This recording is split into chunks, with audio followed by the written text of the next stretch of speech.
Why, when y'all have an affiliation to Jay-Z in some sort of way, y'all be thinking that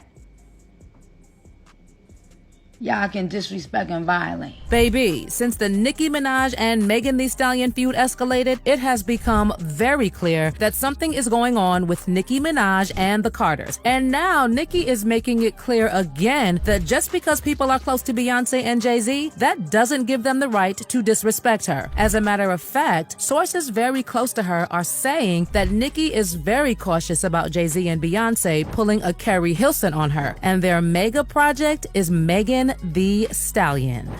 This is about Jay-Z.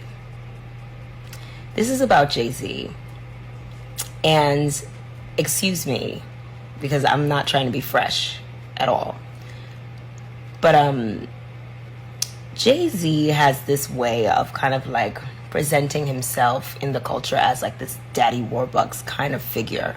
Child, y'all got Azalea Ebanks entering the chat too? Anyway, apparently Nicki is not just cautious of Jay-Z and Beyonce alone, she's also cautious about other people in the industry too. Cause apparently that mistake at the Grammys was not just a mistake. The Grammys allegedly, intentionally wanted to embarrass Nicki. We'll get to that. But first, let's get into how Jay-Z and Beyonce are allegedly trying to sabotage Nicki. Y'all, unless I'm the one who has been imagining things, haven't Nicki and the Carters always been on good terms? I mean, they seem to be on pretty good terms when Beyonce publicly acknowledged Nicki's birthday as well as the birth of her son in 2020, and Bey even sent her a handwritten note welcoming Nicki to motherhood. The Carters also seemed to be on good terms with Nicki when they congratulated her on receiving the Vanguard Award at the 2022 MTV VMAs. In fact, as recently as July 2023, Beyonce sent a number of pink Ivy Park items to Nicki to celebrate her title track for the Barbie film soundtrack. Well, there are some people who have also pointed out that the last time Nicki attended the pre-Grammy Rock Nation brunch was in 2015, and at the time she was dating Meek Mill, who would go on to become partners with Jay-Z in a push for prison reform. So is it possible that behind the scenes they've actually had problems but have only been trying to put up appearances for the public? I don't know, guys, but whatever left a bad taste in Nicki's mouth with the Carters possibly took place towards the end of 2023. And whatever happened was so bad that it had Nicki dissing Beyonce in one of her recent songs, Press Play, where she raps, "They said, why you can't Beyonce? Daddy wasn't no businessman. Mama wasn't no business owner.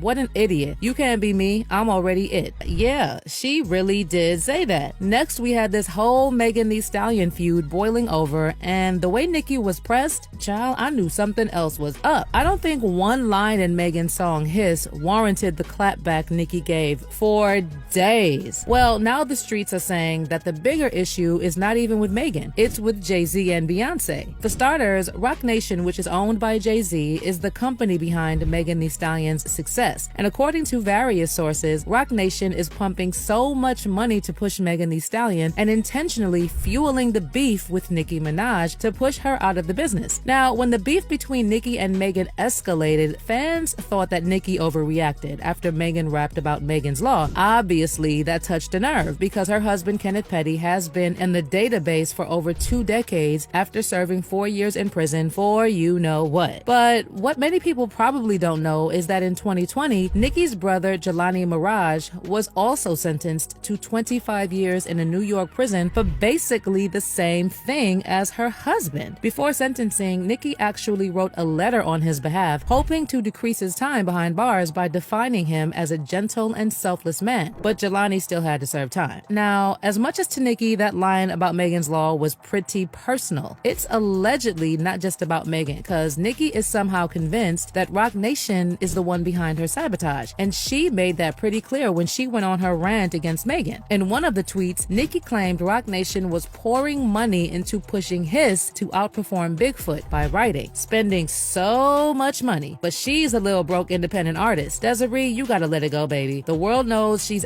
can't rap. Stop trying to make fetch happen. I just put out a song with no promo, no video. It's already number 2. In a different tweet where Nicki also mentioned Roc Nation, she was like, y'all want to bring up my family members and lying on your dead mother? Lied to Gail, lied on and effed your best friend man, told me to drink and go to the clinic if I was pregnant, all because I wouldn't let your funky butt pour liquor down my throat? She thinks she a bully cause she got a Roc Nation brunch every year. Be mad at Party. He told all your tea, but you taking shots at my family? Get up on your good foot. Go apologize to your mother, nasty serpent. Repent. In fact, according to Nicki, Bigfoot was just the start of her tear on industry figures, as she also promised that the CEO of Roc Nation, Desiree Perez, was up next. She tweeted, on the next song, I delve into all the people Desiree allegedly fired for unknown reasons. Other things as well. So many people were blindsided and hurt by her. Allegedly, she's willing to go broke to try to replace me? Fix it, Jesus. Megan aside, you know why I think it's not just about Megan, but Jay-Z and Beyonce and the entire Roc Nation? When Nicki called out Elliott Wilson for disrespecting her, Jay-Z also caught another stray. What happened there was that Elliott was on a live stream with Kai Cenat to promote her new album in December 2023. Now, Elliott has previously been vocal about established artists being snubbed for big interviews in favor of new viral artists, and he mockingly posted a video of Nicki Minaj twerking with the caption, hip-hop journalism. Then Nicki hit back with, Elliott, if you spit Jay-Z D out for 1 second, you'd be able to be happy for the newcomers. Isn't that how y'all tried to tarnish my image by saying I'm not welcoming newbies in? Did songs with all of them though. Why you not happy for a young black man like Kai? If you ask Nicki, Elliott is one of the mouthpieces being used to sabotage her. You know there are people who actually believe that there's an agenda against Nicki Minaj, like JT, who straight up said, I salute Nicki Minaj for not tapping out and still dropping music knowing it's so many odds against her. It's big money to end Nicki, but it's a bigger God. Keep being you. Your legacy will never be undone. Nicki Minaj, I love you. In addition, there have been people saying that the Grammys intentionally embarrassed Nicki Minaj. In case you missed it, before the televised version, the Recording Academy had been presenting a number of this year's awards during the Grammys premiere ceremony and posting those winners on the X. When the Academy presented Best Rap Song, they posted that Nicki Minaj and Ice Spice's Barbie World from the Barbie soundtrack was the winner. But those watching the premiere ceremony, which streamed live on their YouTube channel, saw that Scientists and Engineers by Killer Mike actually won. Now, they quickly deleted the post, but it still caused an uproar from Barbs, given the Grammy would have been Nicki's first win. A lot of people were just like, why would the Grammys post about Nicki Minaj and Ice Spice and say they won the Grammys in a tweet and then just delete it? I mean, considering everything that Nicki has been saying as of late about people trying to sabotage her, to her fans, that moment was further proof that the industry is indeed plotting against her. As you know, Nicki already doesn't have a good relationship with the Grammys, and she previously spoke out against the Recording Academy in 2022 for categorizing her song Super Freaky Girl in the pop category instead of rap, to apparently remove her from the category that they didn't want competition in. Again, in 2020, she called out the Grammys for not giving her the Best New Artist award when she had 7 songs charting on Billboard at the time. And now they mistakenly announce her as a winner and then delete the tweet? Of course, it was gonna look suspicious. It's giving someone made a call, but the social media intern was the last to know. Anyway, Barbs were quick to point out that just like Nicki has been saying, people in the industry are really trying to sabotage her. Like one person wrote, but why did they announce Nicki won on the official Academy Twitter page, but the show just says someone else? Now I see why Nicki thinks everyone's a op now. Like, this is strange. And another person added, but when Nicki said the industry is plotting against her, y'all think she's crazy. At Recording Academy, y'all weird ASF. Well, as far as Nicki is concerned, at the front line of the people trying to sabotage her is Roc Nation, which means Jay-Z and Beyonce are complicit. And you know what? Recently, Megan also responded to Nicki's diss when she decided to celebrate her success with her fans on Stationhead on Twitter Spaces. During the conversation, she mentioned Roc Nation when she said, "Don't make me call Roc Nation," in response to the feud. Child, is Megan low-key also confirming that Roc Nation is involved? Could Nicki be right about Jay-Z, Beyonce, and other people in the industry actually trying to sabotage her like they did with Keri Heilson? I would love to know what you think, so drop those thoughts in the comments